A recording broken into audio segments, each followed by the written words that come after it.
Bismillahirrahmanirrahim. Assalamualaikum warahmatullahi wabarakatuh.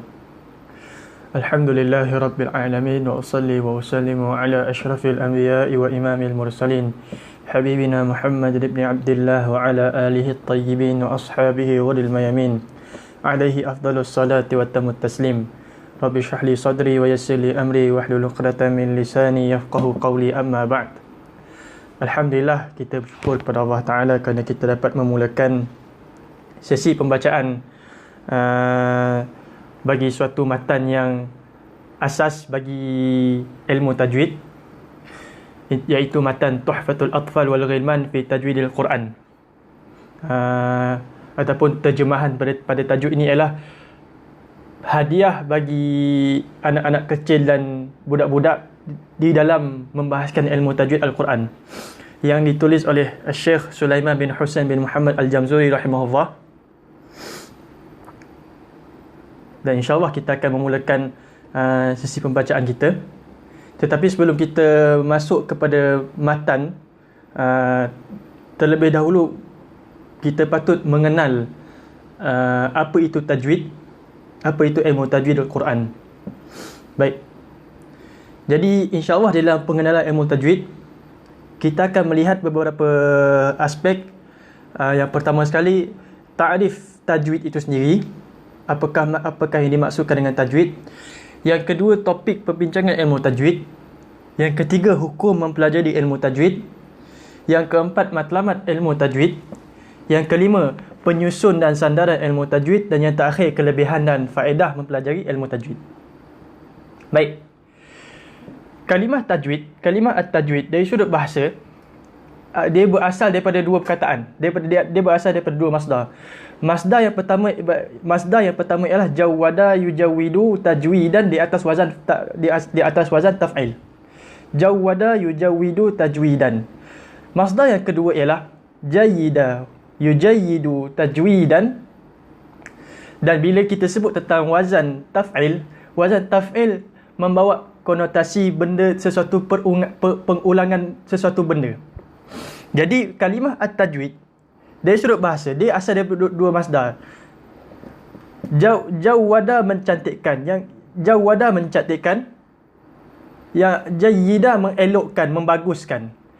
Jadi bila kita di atas wazan jawwada yujawwidu tajwidan, ia membawa maksud tajwid, bermaksud proses mencantikkan sesuatu secara berulang. Manakala di atas wazan jayyida yujayyidu tajwidan, tajwid bermaksud proses membaguskan sesuatu secara berulang. Proses membaguskan sesuatu secara berulang. Dari segi istilah, tajwid ialah satu ilmu berkenaan cara melafazkan setiap huruf Al-Quran dari makhrajnya yang betul. Dan bila kita sebut makhraj bermaksud tempat keluar daripada mulut seseorang, serta memenuhi hak dan mustahak setiap huruf. Baik, bila kita sebut hak, ataupun dalam kurungan saya sebut sebagai sifat lazimah, hak di sini ialah kita menyempurnakan sifat-sifat yang terdapat pada huruf tersebut. Contoh, saya ambil contoh huruf sin. Huruf sin, bila kita memenuhi hak huruf sin, bermaksud kita kena melafazkan huruf sin dari makhrajnya serta mengeluarkan sifat-sifat yang ada pada huruf sin, seperti sifat hams, angin yang keluar daripada mulut, sifat istifal, sifat nipis sesuatu huruf. Itu semua dipanggil sebagai sifat lazimah sesuatu huruf. Sementara memenuhi mustahak bermaksud kita memenuhi sifat-sifat aridah, sifat-sifat yang mendatang. Dan sifat-sifat yang mendatang ini yang kita akan bahaskan dalam matan ini. Contoh, bila saya sebut sifat aridah, contoh paling senang, nun mati, nun sakinah ataupun tanwin bertemu dengan sin, hukumnya ikhfa hakiki. Dan ikhfa hakiki itulah yang kita panggil sebagai sifat aridah. Jadi inilah yang dimaksudkan sebagai at-tajwid. Tajwid ialah bagaimana kita melafazkan huruf, menyebut huruf secara betul dari makhrajnya, serta kita memenuhi sifat lazimah dan sifat aridah pada huruf tersebut. Dan sifat lazim, dan dalam matan kita ni sebenarnya fokus kita banyak kepada sifat aridah sebenarnya. Fokus kita banyak kepada sifat aridah. Sebab sifat mendatang ni yang jadi fokus dalam perbincangan matan ini. Adapun sifat lazimah, insya-Allah kalau kita ada kesempatan kita akan bahaskan dalam matan yang lain, iaitu matan Muqaddimah Al-Jazariyah. Baik. Jadi sebenarnya kalau kita patah balik daripada asal bahasa pun, sebenarnya bila kita faham tajwid ni dia datang daripada wazan taf'il, bermakna sebenarnya proses kita membaca Al-Quran dengan tajwid, ia bukan proses yang mempunyai time limit. Dia adalah proses yang berterusan. Hatta walaupun seseorang itu dah tahu teori ilmu tajwid, bukan bermaksud dia dah berhenti daripada membaca Al-Quran secara tajwid. Tak. Sebab ia adalah proses yang berulang dan berulang. Topik perbincangan ilmu tajwid ialah kalimah-kalimah Al-Quran.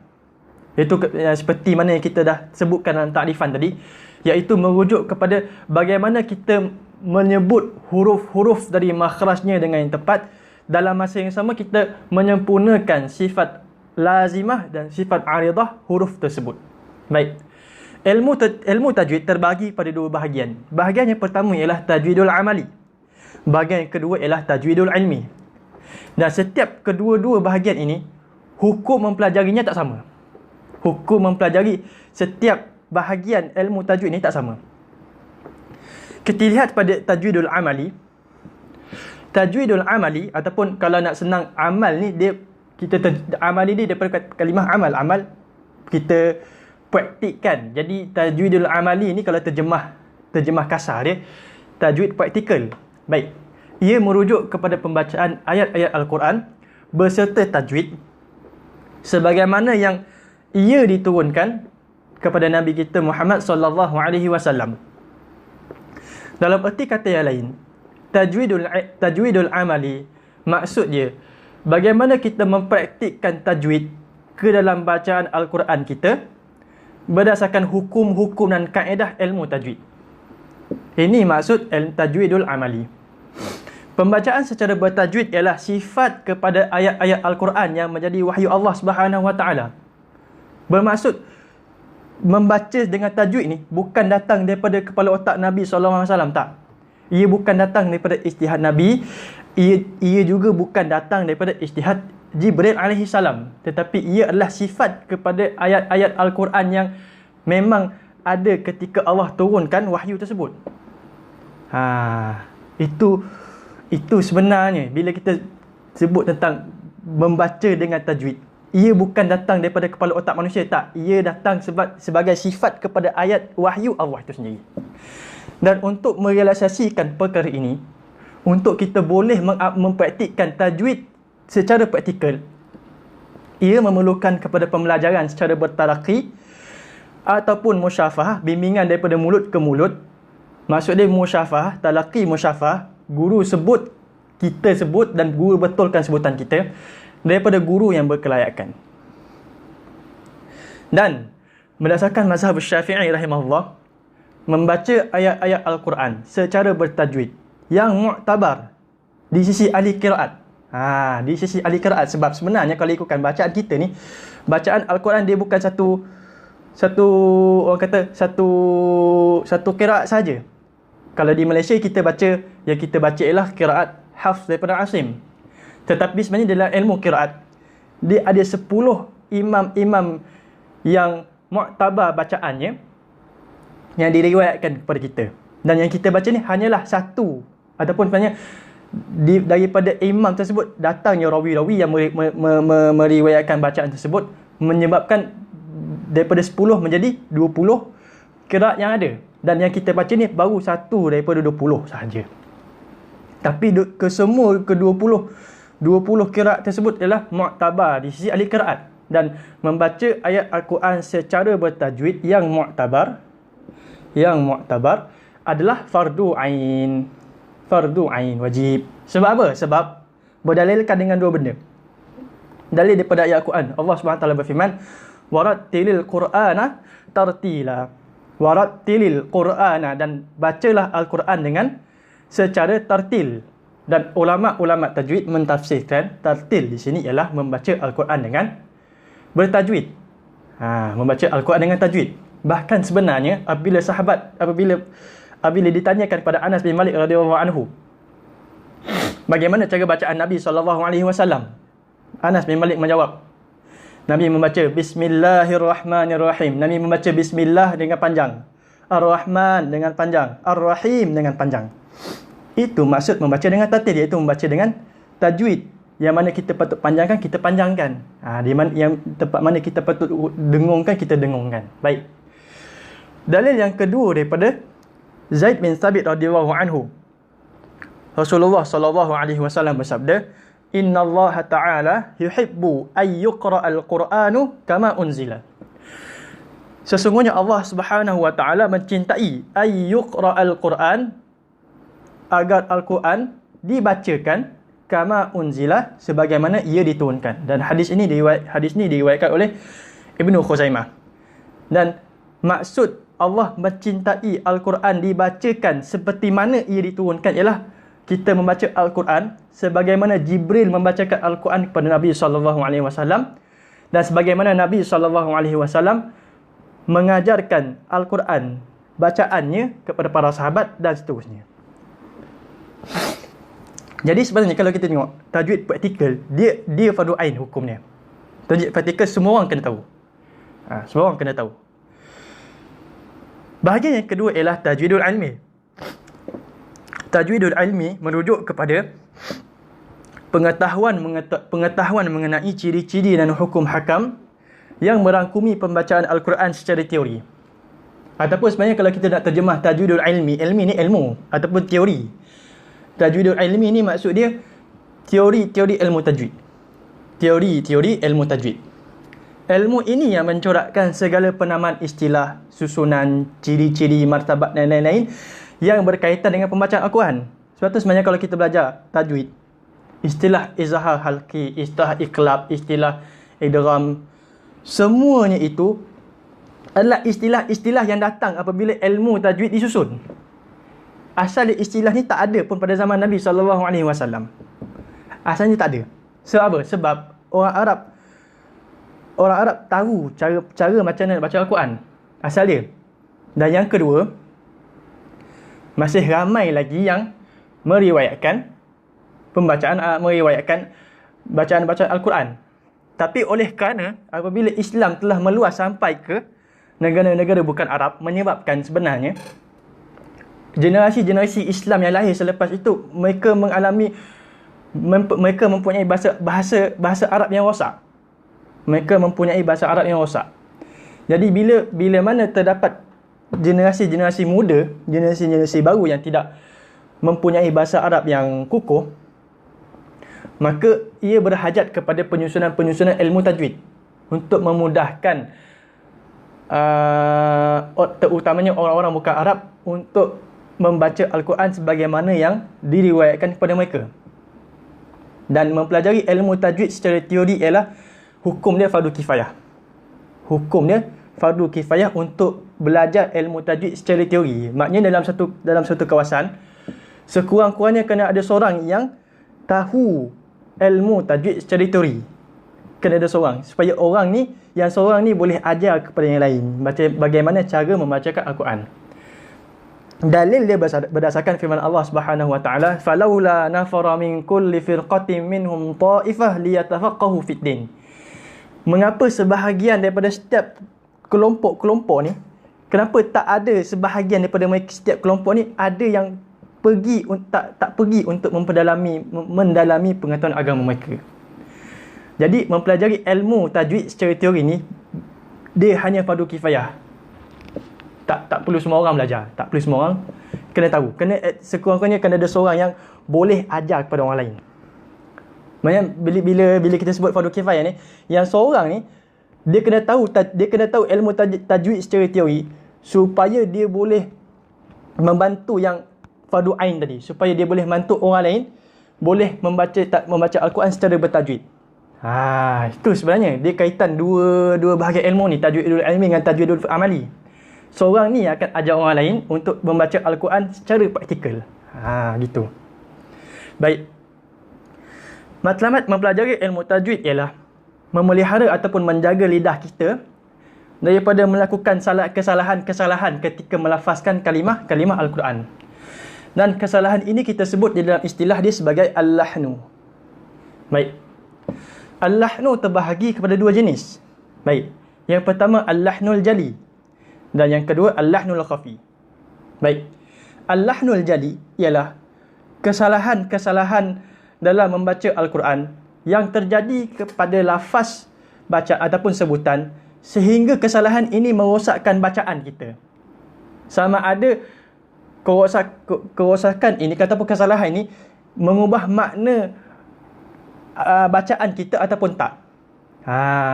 Lahnul jali ialah kesalahan yang terjadi pada lafaz sehingga bacaan kita rosak. Sama ada bacaan kita ni kita sebut kesalahan tu menyebabkan makna kalimah tu berubah ataupun tak, dipanggil sebagai al-lahnul jali. Dan kesalahan ini jelas bagi orang awam. Jelas bagi orang awam. Contoh paling senang ialah kalau kita tengok yang poin nombor 2 kan, kesalahan ini berlaku pada contoh perubahan huruf, seperti menukar huruf ta dengan huruf ta. Menukar huruf ta dengan huruf ta. Contoh, ambil surah Al-Fatihah. Patutnya kita baca ihdinas siratal mustaqim. Tapi sirata, ta tu ditukar pada ta. Jadi ihdinas sirata. Salah tu. Salah tu. Okey. Ataupun mengubah baris harakat ataupun mengubah harakat ataupun baris seperti menukar baris dhammah pada baris fathah. Contoh kita ambil Bismillahirrahmanirrahim. Tapi kita tukar baris kepada Bismillahirrahmanirrahim. Itu salah. Itu salah.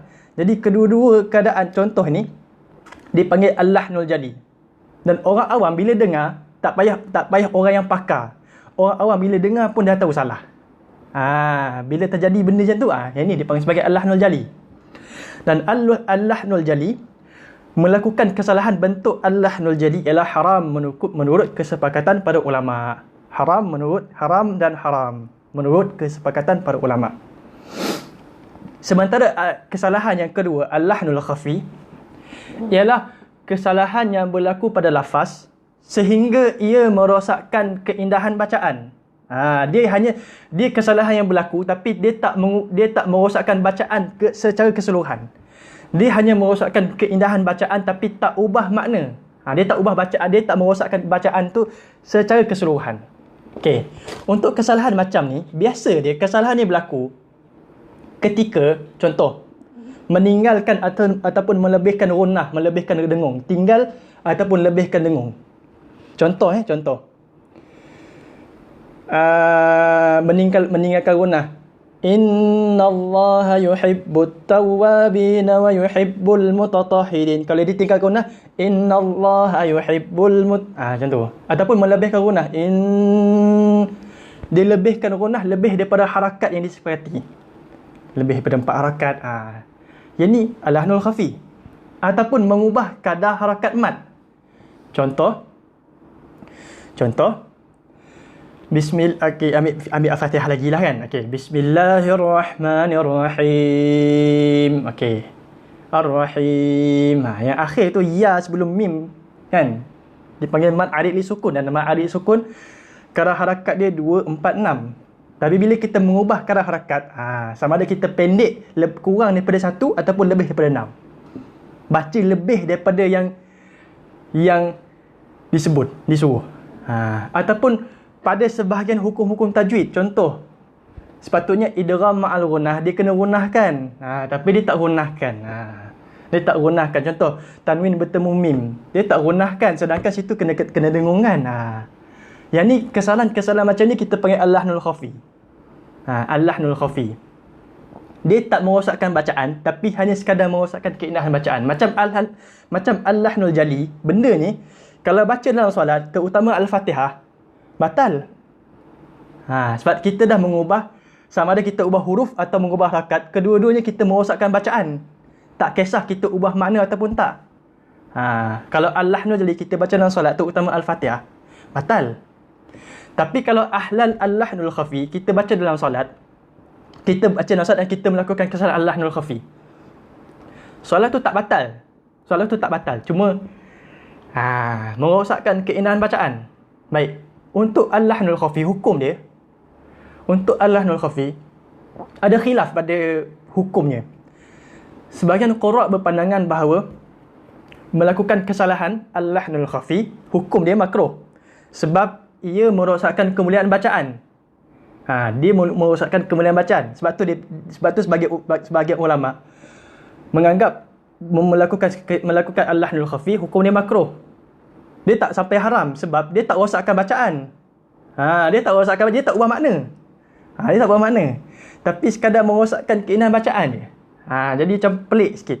Tapi sebahagian lain berpandangan bahawa al-lahnul khafi masih haram. Sebab apa? Dia bukan haram sebab merosakkan keindahan bacaan, tak. Dia haram sebab dia ada unsur melalaikan hak Al-Quran. Yang pertama, hak Al-Quran patut dibaca macam tu, tapi kita lalaikan dia. Dan yang kedua, terdapat unsur melalaikan zat yang berhak terhadap Al-Quran. Itu Allah SWT. Sebenarnya. Satu, yang kata haram ni bukan sebab merosakkan keindahan bacaan, tak. Tapi sebab bila kita buat kesalahan macam tu, kita ada unsur melalaikan hak Al-Quran dan hak Allah SWT. Sedangkan Al-Quran diturunkan dalam keadaan tajwid sebenarnya. Jadi bila kita belajar tajwid, sebenarnya yang paling basic, yang paling asas, kita kena elakkan al-lahnul jali. Yang ini kita kena elakkan dahulu sebenarnya. Jangan tukar huruf ni dengan huruf, sebab kadang-kadang dalam huruf Arab dia ada huruf-huruf yang serupa tapi tak sama. Macam ta dengan ta, dot dengan dal, sad, sin, zal dengan zal. Dia huruf-huruf macam ni, huruf sebegini kita kena elakkan sebenarnya. Huruf sini kita kena elakkan. Ataupun kita mengubah baris, yang ni pun kita kena elakkan. Yang ni mengubah baris pun kita kena elakkan. Baik. Al-lahnul khafi ni, dia hanya orang yang pakar je tahu. Dia ni salah baca. Dia ni kurang pada sini. Okey. Tapi dia kalau dalam solat, dia tak membatalkan solat lah. Kalau buat al-lahnul jali dalam solat, memang siap lah kan. Memang siap kena ulang balik. Terutama Al-Fatihah. Baik. Penyusun ilmu tajwid ialah para imam dalam ilmu qiraat, dan sandaran ilmu tajwid ialah berdasarkan Al-Quran dan As-Sunnah. Al-Quran obviously, tetapi As-Sunnah datang dia sebab Al-Quran, bacaan Al-Quran diriwayatkan dengan beriwayat. Bacaan Al-Quran datang secara riwayat. Lepas tu datang As-Sunnah untuk menapis bacaan-bacaan. Lepas tu kita ada bacaan yang mu'tabar dan bacaan yang syaz. Bacaan yang syaz. Baik. Ilmu ini merupakan salah satu ilmu yang mulia, sebab ilmu tajwid ni berkait rapat dengan kitabullah. Berkait rapat dengan kitabullah. Dan faedah mempelajari ilmu ini ialah, yang pertama, mengetahui cara melafazkan ayat-ayat Al-Quran yang tepat. Bila kita tahu cara melafazkan ayat-ayat Al-Quran yang tepat, ia membantu untuk kita memahami dan mentadabbur ayat-ayat Al-Quran yang kita bacakan. Sebenarnya. Yang kedua, untuk mengetahui ciri-ciri kesalahan yang boleh merosakkan bacaan Al-Quran ataupun mencacatkan bacaan. Tapi yang paling awal, paling basic, kita nak tahu yang ni dulu. Yang boleh merosakkan bacaan. Yang boleh merosakkan bacaan dahulu. Okey, baik. Dan yang ketiga, supaya kita mencapai kejayaan, kebahagiaan, rahmat dan keridhaan Allah Subhanahu wa taala di dunia dan di akhirat. Baik. Selesai sudah pengenalan terhadap ilmu tajwid. Itu macam saya sebut tadi, bila kita faham kalimah tajwid berasal daripada wazan taf'il, kita akan faham sebenarnya usaha untuk membaca Al-Quran dengan tajwid ini, dia bukan ada time limit, tak. Dia bermula daripada kita balik sampailah kita mati, ia usaha yang berterusan sebenarnya. Hatta walaupun seseorang itu dah jadi pakar, dah jadi syekh, tak, dia masih kena ulang proses-proses yang sama sebenarnya. Semua orang jadi macam tu. Okey, baik. Baik, kita masuk kepada matan yang ingin kita bacakan ini, iaitu muqaddimah dahulu. Tapi sebelum kita masuk pada muqaddimah, mungkin kita sebenarnya patut kita mengenali siapa yang menyusun matan ini. Baik, iaitu Syekh Sulaiman Al-Jamzuri rahimahullah. Baik. Beliau ialah Sulaiman bin Husain bin Muhammad Al-Jamzuri Al-Afnadi Al-Syafi'i Al-Syadili. Baik. Mungkin kita akan tertanya, sebab apa kita hanya tahu nasab dia sampai kepada datuk? Okey. Dia sebenarnya masalah sebenarnya sebab dalam biografi para ulama yang terkemudian, Syekh Sulaiman Al-Jamzuri ni antara tokoh yang kurang diberi perhatian dalam masalah sirah, dalam masalah biografi. Tak ada rekod, bukan tak ada rekod, kurangnya rekod mengenai beliau. Sebab tu walaupun sampai nama kita tahu sampai datuk lah. Sampai datuk je kita tahu. Sedangkan kalau ulama-ulama lain kita kena sampai moyang yang ke berapa. Tapi macam beliau sampai moyang je kita tahu, sebab rekod mengenainya sangat-sangat kurang. Okey, baik. Sulaiman bin Husain bin Muhammad Al-Jamzuri. Okey, Jamzuri ni, Al-Jamzuri ialah laqab kepada satu tempat bernama Jamzur. Tapi Jamzur ni di Mesir. Tapi Jamzur ni bukan tempat lahir beliau. Jamzur ni tempat lahir bapa dia, iaitu Husain bin Muhammad. Husain bin Muhammad Al-Afnadi. Beliau digelar sebagai Al-Afnadi. Afnadi ni datang daripada kalimah Turki Afendi. Kalimah Turki Afendi. Jadi dibunyikan Arab jadi Afnadi ataupun Afandi pun boleh. Afandi pun boleh. Baik. Asy-Syafi'i, beliau bermazhab Syafi'i. Asy-Syadzili, beliau bertariqat Syadziliyah. Baik. Beliau lahir pada bulan Rabiul Awal sekitar tahun 1160 Hijrah di Tanta, Mesir. Beliau lahir di Tanta. Tapi gelaran dia Al-Jamzuri. Tapi Al-Jamzuri ni ialah nama tempat lahir ayah dia. Tempat lahir ayah dia. Beliau banyak berguru dengan para masyayikh di sekitar Tanta, dan di dalam ilmu qiraat dan tajwid beliau banyak mengambil ilmu daripada Syekh Nuruddin Ali bin Umar Al-Mihi rahimahullah. Dan guru ni sebenarnya nanti kita akan jumpa nama beliau dalam mukadimah. Nama dia ialah Nuruddin, nama dia Ali bin Umar. Dia ada panjang lagi. Baik, Ali bin Umar Al-Mihi. Gelaran dia Nuruddin. Baik. Tahun kewafatan beliau tidak dapat dikenal pasti, akan tetapi sebab tahun kewafatan beliau tak dapat dikenal pasti sebab macam saya sebut tadi, rekod mengenai Syekh Sulaiman Al-Jamzuri ni kurang. Satu, hatta sampai tahun beliau wafat pun orang tak tahu. Tapi yang pasti, beliau wafat setelah selesai mengarang kitabnya yang terakhir, iaitu Fathur Rahmani, syarah kepada Kanzul Ma'ani. Iaitu beliau selesai tulis kitab tersebut pada tahun 1208 Hijrah. Maknanya yang pasti beliau meninggal selepas tahun tersebut. Exactly bila kita tak tahu, sebab rekod mengenainya sangat-sangat kurang. Baik, kita masuk kepada mukadimah. Bismillahirrahmanirrahim. Yaqulu raji rahmatil ghafuri dauman Sulaiman huwal Jamzuri. Alhamdulillahi musalliyan ala Muhammadin wa alihi wa man tala.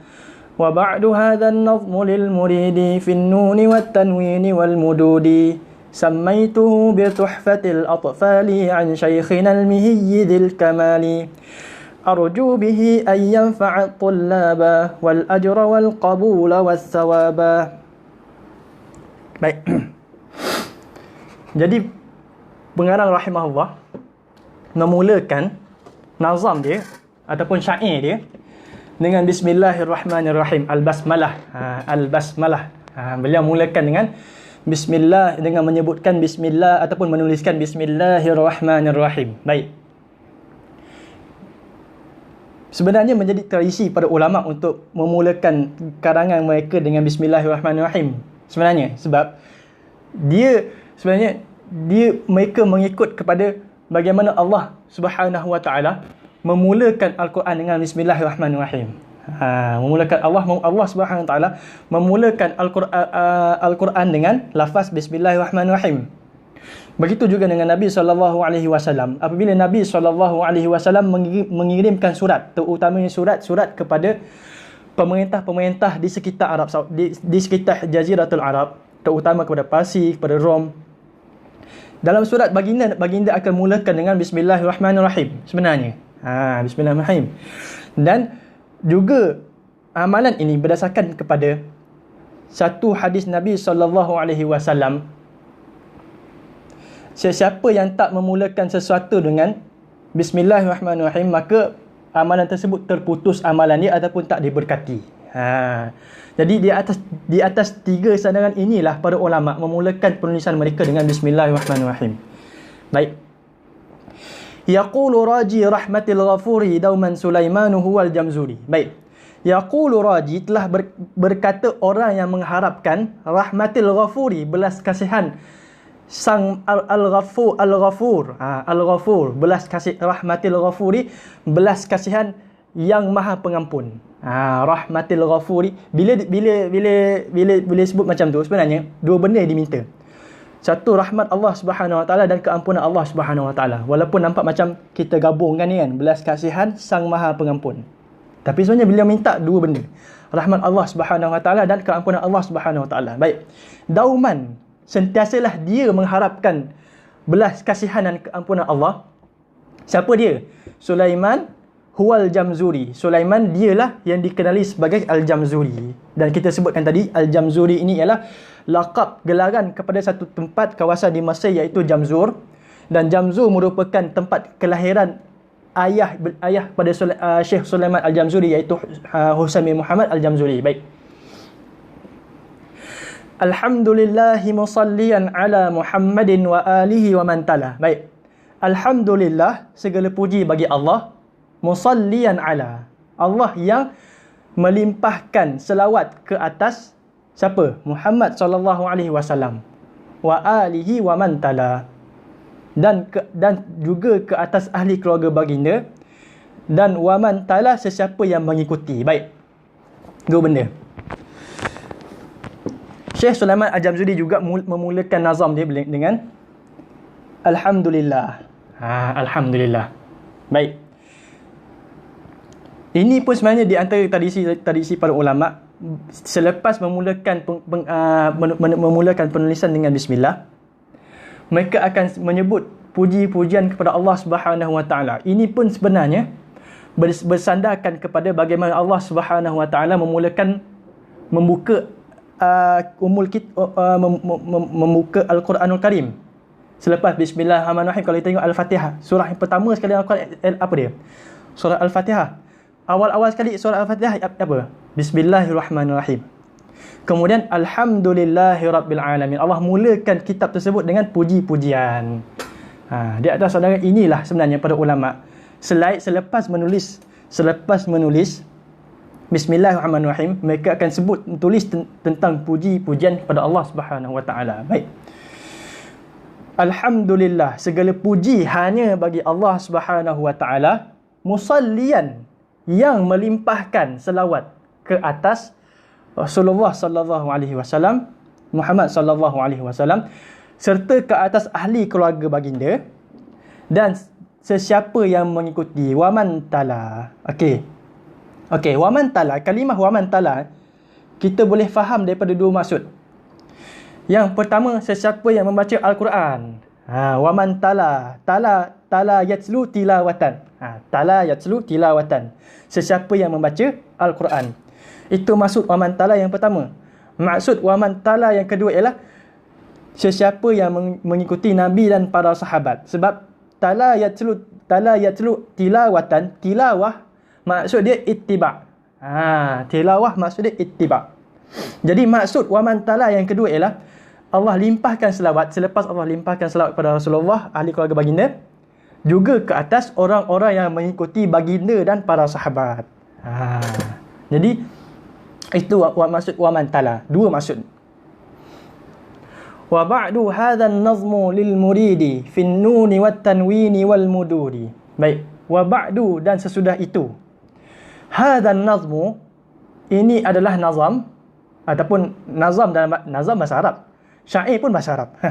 Tapi terjemah dia puisi lah. Inilah gubahan puisi lil muridi, untuk para murid, untuk para pelajar, para murid. Murid kat sini maksud dia tulab. Baik. Finnuni wat tanwini wal mududi. Gubahan nazam untuk para pelajar di dalam membahaskan permasalahan nun. Okey, bila sebut nun dekat sini maksud dia satu je. Nun sakinah. Nun sakinah. Nun, keadaan di mana nun tidak menerima sebarang baris. Baik. Wat tanwin, dan masalah tanwin. Wal mududi, dan masalah mad. Bagaimana kita nak panjangkan sesuatu bacaan. Bagaimana kita nak panjangkan sesuatu bacaan. Tetapi sebenarnya walaupun Syekh sebut di sini fin nuni wat tanwini wal mududi, sebenarnya perbahasan matan Tuhfatul Atfal lebih pada ni sebenarnya. Dia akan masuk kepada nun dan mim yang bersabdu, mim sakinah, lam ta'rif, lam fi'il, mislain, mutajanisain, mutaqaribain dan mad. Dan di bawah mad ni lagi banyak lah. Kita ada mad asli, kita ada mad far'i, kita ada mad lazim. Di bawah mad far'i pula, dalam perbincangan matan ni 3 benda: mad wajib, mad jaiz, mad lazim. Tapi kalau ikut sebenarnya lebih lagi lah mad ni sebenarnya. Okay. Cuma untuk sebab gubahan nazam ini untuk para pelajar yang mula, sebab nanti kita akan masuk pada bait yang seterusnya, kenapa perbahasan ni tak menyeluruh. Okay. Samaituhu bi Tuhfatil Atfali an Syaikhina al-Mihiyyi dzil Kamali. Baik.